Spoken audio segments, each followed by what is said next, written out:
Gros-Île, désormais reconnue comme aire de conservation. La FADOC exige une vraie voix pour les aînés à Ottawa. Un véritable succès pour le premier midi interculturel à l'école Cazot de Montmagny.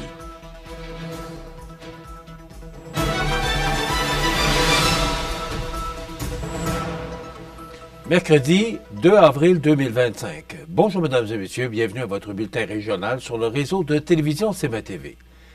D'abord, une précision, c'est qu'hier, il y avait une soirée de consultation à l'école de Sainte-Apolline et CMA-TV était sur place en la personne de Mario Lacombe, mais comme cette soirée s'est terminée très tard, semble-t-il, on sera en mesure de vous présenter le reportage de Mario Lacombe demain dans le cadre de notre émission de jeudi, ou encore vous pourrez aller voir le reportage de Mario au cours de la journée sur le site Internet de CMA-TV. Plus de 150 personnes assistaient à cette soirée de consultation de l'école de Sainte-Apolline, là, justement en raison de la possible fermeture de cet établissement là, au cours des prochaines semaines. Le gouvernement du Canada a récemment franchi une nouvelle étape dans ses efforts de protection de la biodiversité. 5 sites historiques, dont Gros-Île au Québec, ont été reconnus comme des aires de conservation dans le cadre des autres mesures de conservation efficaces par zone, soit l'AM16. Cette initiative s'inscrit dans l'engagement du Canada de préserver 30% de ces terres et de ses eaux d'ici 2030. L'annonce a été faite récemment par le ministère de l'Environnement et du Changement climatique, soulignant par le fait même l'importance de ces lieux dans la préservation des espèces et des écosystèmes. Parmi ces sites figurent le lieu historique national du canal Rideau, l'île Navy et le fort George en Ontario, le ranch Ya'atinda en Alberta et le lieu historique national de la Grosse-Île et mémorial des Irlandais au Québec. Ces aires de conservation ne sont pas de simples réserves naturelles.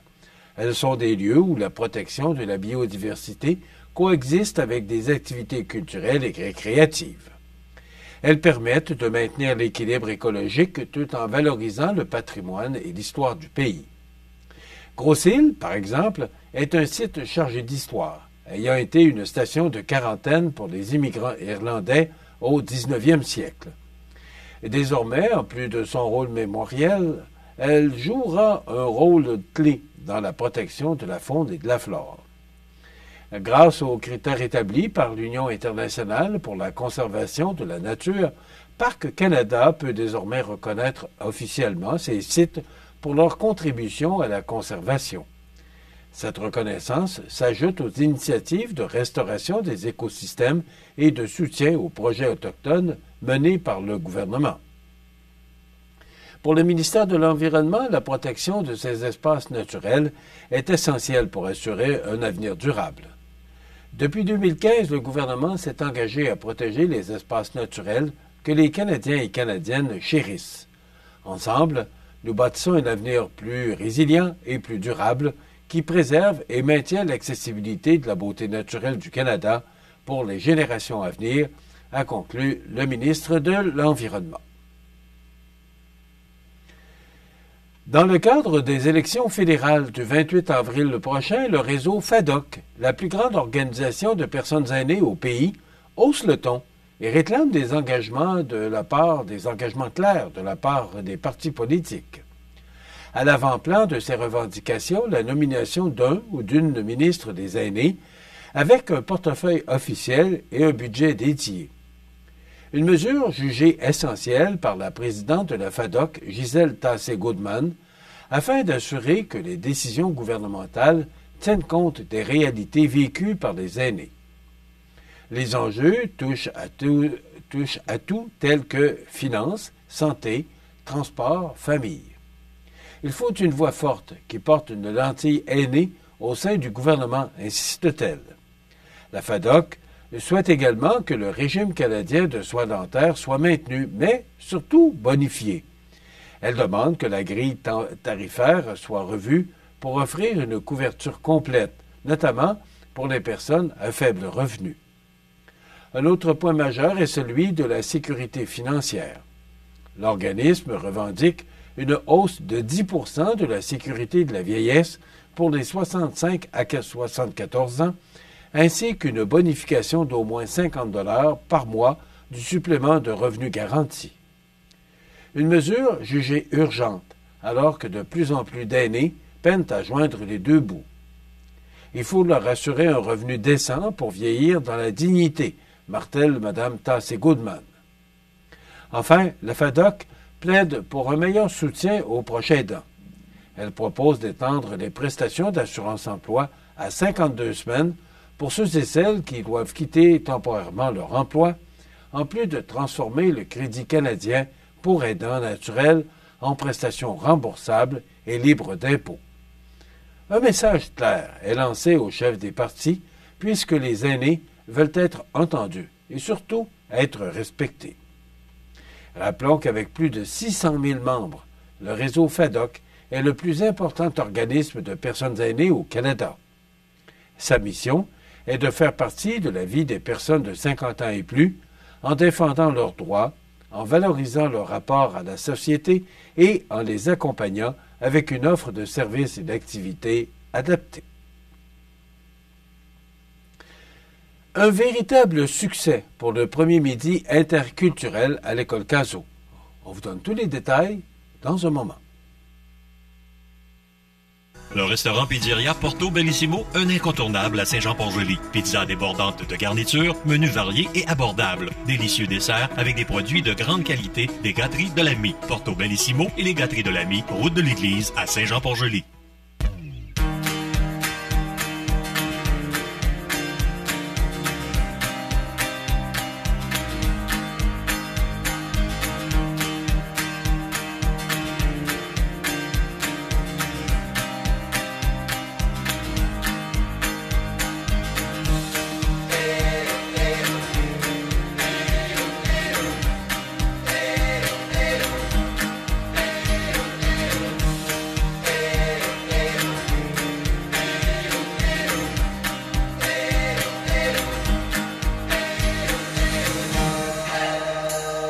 Ne manquez pas la comédie Moutarde forte, à l'affiche tout l'été au Théâtre Beaumont-Saint-Michel, là où il ne manque pas de rire à partager, dans une ambiance champêtre depuis 50 ans. Profitez de notre promotion Achetez tôt. Billets, théâtre et souper théâtre en vente au théâtre beaumont-saint-michel.com.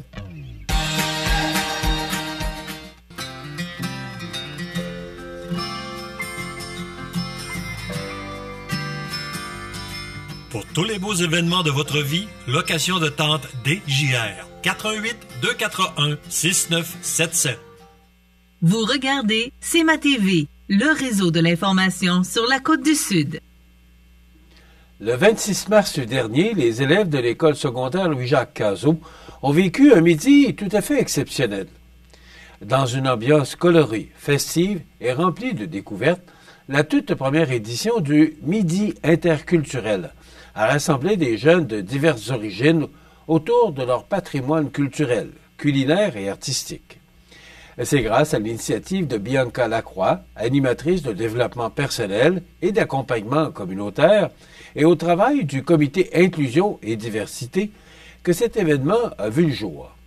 L'objectif recherché était de célébrer la diversité culturelle de l'école et en faire une richesse partagée. Des kiosques mettant en valeur des pays comme le Maroc, la Tunisie, l'île Maurice, le Sénégal, la Colombie et le Mexique ont transformé le dîner en véritable voyage autour du monde. Nourriture traditionnelle, vêtements typiques, objets culturels et même démonstrations artistiques étaient au rendez-vous.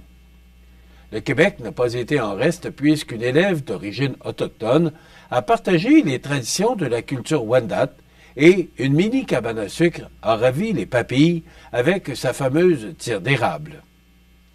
Les couloirs de l'école se sont aussi animés grâce à des percussionnistes brésiliens ambulants qui ont mis le rythme au cœur de la fête. Une enseignante a dévoilé de superbes costumes de carnaval inspirés du Brésil, tandis que les élèves des classes de cheminement particuliers ont préparé des mets thématiques avec les brigades culinaires telles que tiramisu, chili et tartelettes portugaises. La bibliothèque de l'école a, elle aussi, vibré au rythme du monde en proposant des guides de voyage, des romans multiculturels et une exposition d'art aborigène. L'événement n'aurait pas été possible sans l'appui de la MRC de Montmagny et de l'organisme Montmagny Accueil, qui ont contribué financièrement à cette grande célébration. C'est l'un de mes plus beaux projets en 20 ans de carrière, a confié Mme Lacroix, visiblement émue du succès de cette journée. Et justement, en raison du succès obtenu par cette activité interculturelle, une deuxième édition serait d'ores et déjà dans les plans. Les adeptes de jardinage n'ayant pas suffisamment d'espace à la maison, mais qui souhaitent avoir de bons légumes frais à manger cet été, sont invités à louer dès maintenant une parcelle de terre, complète ou partielle, ou une jardinière surélevée au jardin communautaire, situé à proximité du Marais à Montmagny. Les terrains de 22 sur 33 pieds sont en location à seulement 25 $, labourage inclus et outils d'entretien fournis, tandis que les jardinières, qui sont mieux adaptées aux personnes ayant des limitations physiques, se louent à 15 $. Notons que pour faciliter l'accès aux espaces de jardinage, notamment aux personnes à mobilité réduite, un sentier sera prochainement aménagé dans le secteur, une autre action concrète en phase avec la politique d'égalité EDI, soit Équité, Diversité, Inclusion, adoptée en 2024 par la ville de Montmagny. Pour avoir plus de détails ou pour réserver un espace, il suffit de communiquer avec le service des loisirs, de la culture et de la vie communautaire. Enfin, le Centre d'art de Kamouraska donne le coup d'envoi à sa saison 2025 avec une exposition aussi ludique que lumineuse, Moi à l'œuvre 10. Présentée gratuitement par Hydro-Québec du 12 avril au 25 mai, cette 10e édition est une célébration de la créativité des tout-petits et de leur immense talent. Fruit d'un travail de co-création entre deux artistes de la région, José Bourgoin, sculpteur et tourneuse sur bois, et Annabelle Guimont-Simard, artiste multidisciplinaire, et environ 600 enfants des MRC de Kamouraska et de Lillet, l'exposition promet une expérience immersive pour toute la famille. Le parcours artistique comprend des installations lumineuses activées par un vélo stationnaire, une sculpture géante faite de matériaux recyclés, une pluie d'origami suspendue et plusieurs espaces de jeu et de bricolage. Chaque élément provient d'un long processus de création démarré à l'automne dernier dans les écoles et les centres de la petite enfance. Le grand lancement aura lieu le samedi 12 avril à 10 h. L'événement, festif et costumé, proposera un bar à bonbons, du jus d'honneur et une ambiance conviviale en présence des artistes et de l'équipe de coordination. Depuis 2013, le programme Moi à l'œuvre fait rayonner les arts auprès des enfants de 2 à 8 ans. Il leur offre une porte d'entrée vers l'expression de soi, l'exploration du monde et la magie de la création. Les sports, présentés par Groupe Corriveau, entrepreneur électricien et plomberie, un appel, 4 services. Groupe Corriveau à Montmagny, 88 248 8992, votre solution. Vous avez des projets de construction ou de rénovation? Pensez Groupe Corriveau, entrepreneur électricien et plomberie. Un appel, 4 services, 88 248 8992, Groupe Corriveau à Montmagny ou groupecorriveau.com. La solution pour du travail bien fait.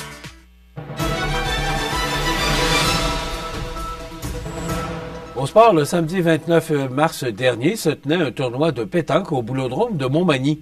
Voici d'ailleurs les gagnants du tournoi sur la formule tête-à-tête 4 boules. Au championnat, première position Christian Blais, deuxième Michel Letourneau, troisième partagé entre Céline Marcotte et Joanne Trecci. Consolante 1, en première position Noël Berthiaume, deuxième Lucie Fradette, troisième Gaëtan Sanson et consolante 2, en première position Carole Bélanger. Maintenant, pour la formule triplette 1, capitaine plus 2 piges, les gagnants sont en première position Michel Clavette, Evelyne Bélanger et Pierrette Landois. Deuxième position Michel Goupil, Micheline Robin et Denis Poirier. Troisième position Brigitte Nicole, Irène Gagnon et Lise Beaulieu. 4e position, Daniel Mercier, Pauline Gagnon et Lise Letourneau. 5e position, Lynne Jobin, Gaston Terrien et Sylvie Millot. Donc, félicitations à tous ces gagnants du tournoi de pétanque qui s'est déroulé samedi dernier au Boulodrome de Montmagny. Merci à Pierre Mercier pour nous faire parvenir les résultats de ces tournois. Voilà ce qui complète votre bulletin d'actualité de ce mercredi 2 avril. Dans un moment, les prévisions de la météo et l'état des routes. Voilà, c'est tout pour l'instant. Bonne journée, mesdames, messieurs. Pour joindre la salle de nouvelles de CMA-TV, nouvelles au pluriel @cmatv.ca ou encore 88 241 13 13 poste 226.